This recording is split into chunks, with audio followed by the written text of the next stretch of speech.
Keterbatasan bukanlah sebuah penghalang bagi orang berkebutuhan khusus untuk membaca bahkan menghafal Al-Quran. Pada program Cermin kali ini, tim Web TV berhasil termotivasi oleh seorang difabel wanita berusia 45 tahun bernama Lasti. Kejadian yang dialaminya saat berusia 5 tahun membawanya pada kondisi saat ini.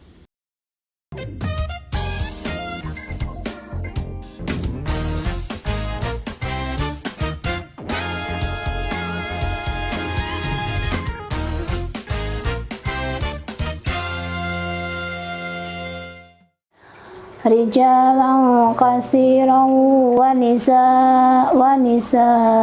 wattaqullaha alladzi tasaaluna bihi wal arham. Nama saya Lasti, seorang tunanetra yang tunanetranya dari kecil umur 5 tahun.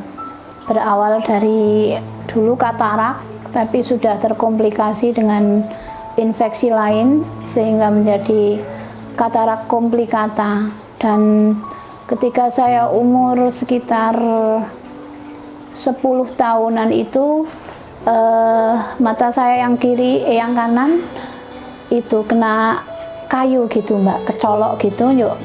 Akhirnya sarafnya putus sehingga sudah tidak bisa diselamatkan atau diobati.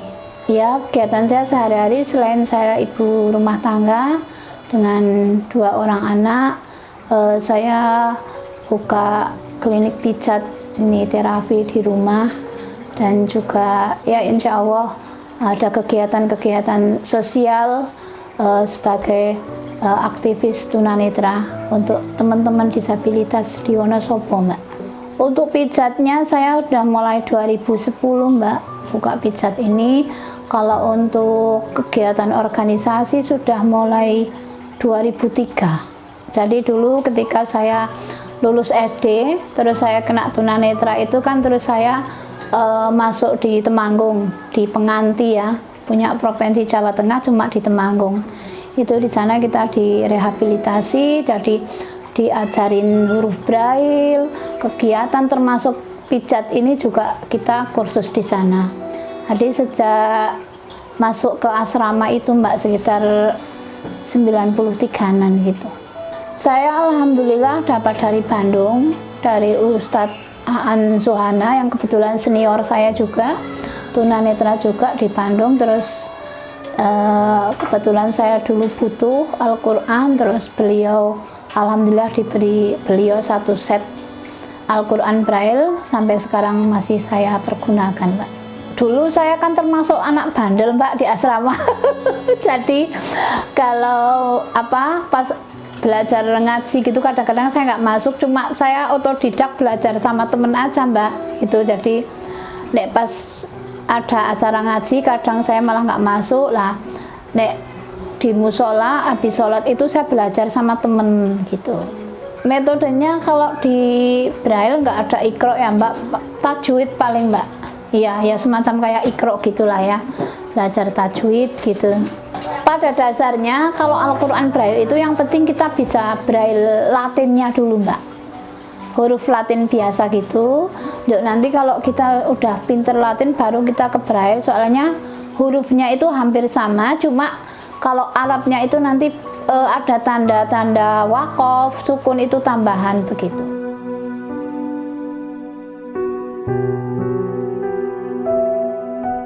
Jadi kalau komunitas tunanetra di Wonosobo sudah ada yang secara umum Pertuni sama ITMI. Jadi Pertuni itu Persatuan Tunanetra Indonesia, kalau ITMI Ikatan Tunanetra Muslim Indonesia.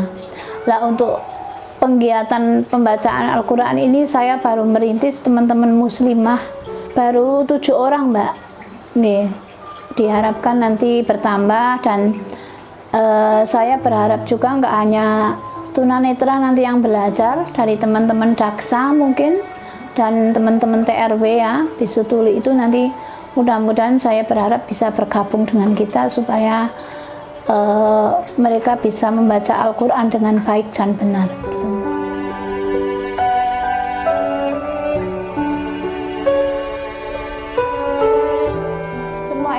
tergantung IQ kita masing-masing ya. Jadi untuk belajar itu sama aja dengan orang yang non disabilitas gitu ya. Jadi kalau yang pinter nggih cepet nyantelnya, kalau memang yang pas-pasan nggih mungkin agak lama gitu Mbak. Pada dasarnya saya itu seneng mengaji ya Mbak dari dulu gitu. Seneng mengaji tapi kadang-kadang sok ya biasalah, dulu masih anak-anak ya, masih remaja lagi labil gitu kan Mbak, kadang males belajar gitu ya. Akhirnya setelah dari nurani sendirilah saya harus bisa gitu kan, makanya terus kita belajar, tanya teman-teman yang udah senior, yang udah pinter, kita belajar, kita baca, temen yang menyimak begitu kan. Dan sampai sekarang pun ya gimana ya Mbak, kesulitannya kita karena kita itu braille dengan rabaan ya Mbak. Jadi kadang-kadang bacaan tidak bisa cepat gitu kan, tidak bisa seperti orang yang biasa non disabilitas itu kan bisa membaca dengan cepat gitu ya. Kalau kita kan dengan rabaan, jadi ya kadang kesulitannya seperti itu, antara tangan dan ini mulut kadang-kadang nggak bisa pas begitu. Jadi saya tunanetra itu dulu nggak langsung total Mbak, jadi masih istilahnya dalam tunanetra itu low vision. Low vision itu jadi berapa persen gitu loh Mbak, ketunanetraannya berapa persen gitu. Jadi dulu saya sekolah di MI sana Muhammadiyah itu masih biasa sekolah dengan mereka orang yang non disabilitas juga, dan hafalan saya juga bagus ya, sudah tahu huruf biasa, huruf Quran biasa sudah pernah melihat begitu.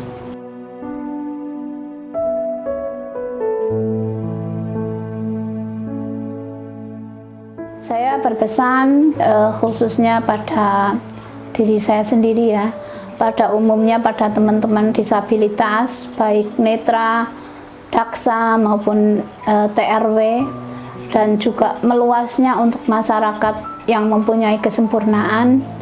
Ya marilah jangan kita sia-siakan waktu ini untuk terus belajar Al-Quran, karena insya Allah dengan Al-Quran hidup kita itu akan terarah, karena di Al-Quran juga kehidupan kita sudah diatur oleh Allah sedemikian rupa. Bahkan Al-Quran itu adalah satu-satunya kitab yang menceritakan masa lalu, masa kini, dan masa yang akan datang. Semangat belajar Al-Quran, insya Allah kalau hidup kita dengan Al-Quran, insya Allah kita jalan kita lurus. Dan meluasnya pada masyarakat yang mempunyai kesempurnaan, tolong dimanfaatkan yang benar-benar. Lihatlah kami yang tidak bisa melihat, hanya mendengar, tapi insya Allah kami punya semangat untuk belajar Al-Quran. Maka monggo panjenengan semua yang punya kesempurnaan, syukurilah, dan bentuk syukur itu diaplikasikan dalam kehidupan sehari-hari untuk menjalankan perintah Allah dan menjauhi larangannya. Dari Bu Lasti kita banyak tahu bahwa keterbatasan bukanlah alasan bagi mereka untuk semangat menjalani hidup dan terus belajar. Bahkan tidak sedikit dari kita yang kurang pandai bersyukur dibandingkan dengan mereka yang memiliki keterbatasan. Semoga bermanfaat bagi Konco Web TV. Nantikan episode lainnya hanya di Cermin. Cerita motivasi inspiratif.